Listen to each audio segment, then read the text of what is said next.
Long ago, in the vast deserts of Arabia, there lived a powerful king named Sultan Karim.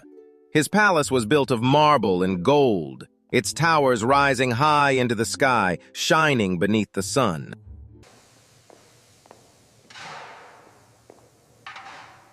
Within those walls lived the Sultan, his queen, and their young son. Music echoed softly through the halls, servants moved quietly from room to room, and the air was always filled with sweetness.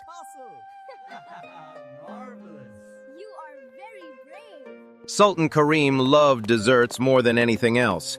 Each day his royal cooks prepared honey cakes, rose water pastries, and golden puddings fit for kings. The scent drifted beyond the palace walls, floating over the city like a promise. For the poor below, it was a cruel reminder of what they could only smell, never taste.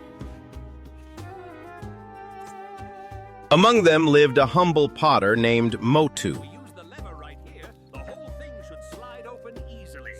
From morning until night, Motu shaped clay with careful hands, painting bright patterns onto jars and bowls. His work was beautiful, but beauty did not fill empty stomachs. At the end of each day, he earned just enough to buy a single loaf of bread. Motu's closest companion was a small mouse named Cascus, clever and endlessly hopeful. Each night, as Motu returned home exhausted, Cascus would squeak softly, telling him not to lose heart. "One day," he said, "fortune will find us." Motu only sighed. How could fortune ever find someone like me? Even the king's sweets I know only by their scent. One evening, Cascus paused, his whiskers trembling with thought. "Why not offer your finest work to the king?" he suggested. "But do not ask for gold. Ask only for what your heart truly desires." The next morning, Motu worked harder than he ever had before. He shaped the clay with devotion, painted it with gold, and polished each piece until it gleamed like treasure. When Sultan Karim saw the pottery, he was deeply impressed.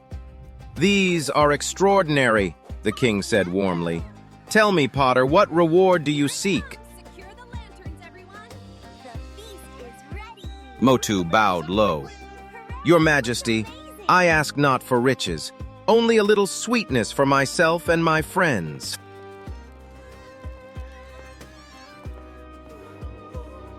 The king laughed. "Then it shall be so. My royal kitchens will prepare sweets for you and all your friends. I give you my word."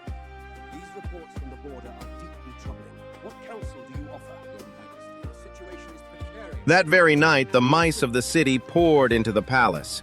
They danced upon tables, rolled dates across marble floors, and dipped into bowls of sugar. I decree that from this day forward, cats shall be granted the highest... Chaos filled the kitchens.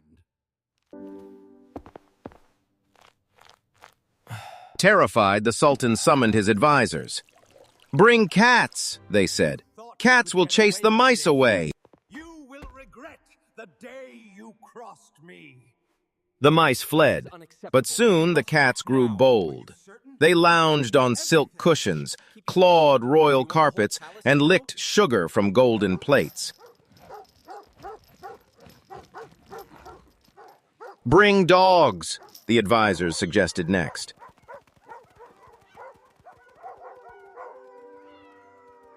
The dogs chased away the cats, but then claimed the palace for themselves. Wolves were brought to chase the dogs. Tigers followed to chase the wolves. And finally, lions. With every solution, the problem only grew larger. At last, the palace no longer belonged to Sultan Karim. Beasts slept upon his bed and sat upon his throne. The king, his queen, and their young son were forced into the desert with nothing but shame. One night, beneath a sky filled with stars, the prince asked softly, "Father, why did this happen?" The king lowered his head. "Because I forgot that a promise is not a tool. It is a bond. And when trust is broken, everything falls apart." It was then that Motu and Cascas found them wandering in the sand. Cascas stepped forward bravely. "Do you remember your first promise, Your Majesty?" Tears filled the king's eyes. "Yes," he whispered, "and I failed to keep it." "If you wish for our help again," Cascas said, "you must swear never to betray us. Not for fear, not for convenience."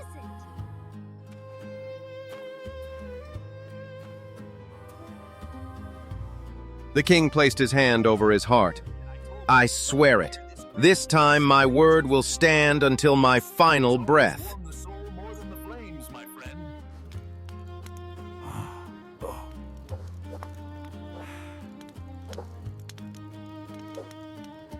The mice returned like a silver river, small but unstoppable. They swarmed the palace, and even the mighty lions fled before them. Expecting a mouse to be my guide. He assures me he knows the way better than anyone, sire. The palace was restored.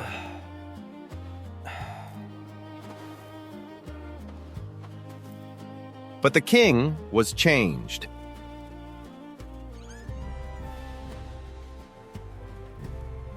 He ordered a great feast, not only for the mice, but for the people.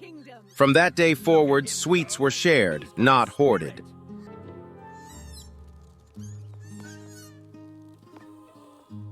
Cascas raised his tiny paw and said, "Remember, Your Majesty, power may rule bodies, but trust rules hearts. And even the smallest ally can change the fate of a kingdom."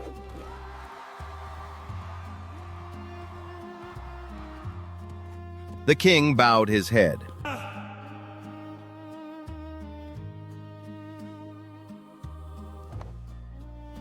From that day on, his promises were sacred, and the sweetness of the palace belonged to everyone. Celebration.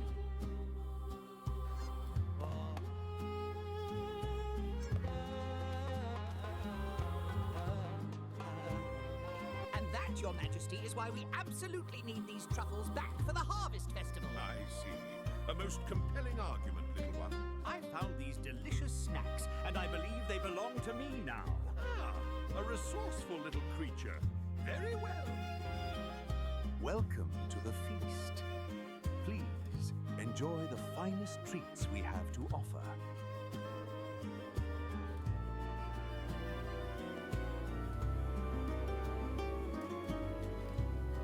Welcome, everyone. The feast is served, and let us begin the celebration.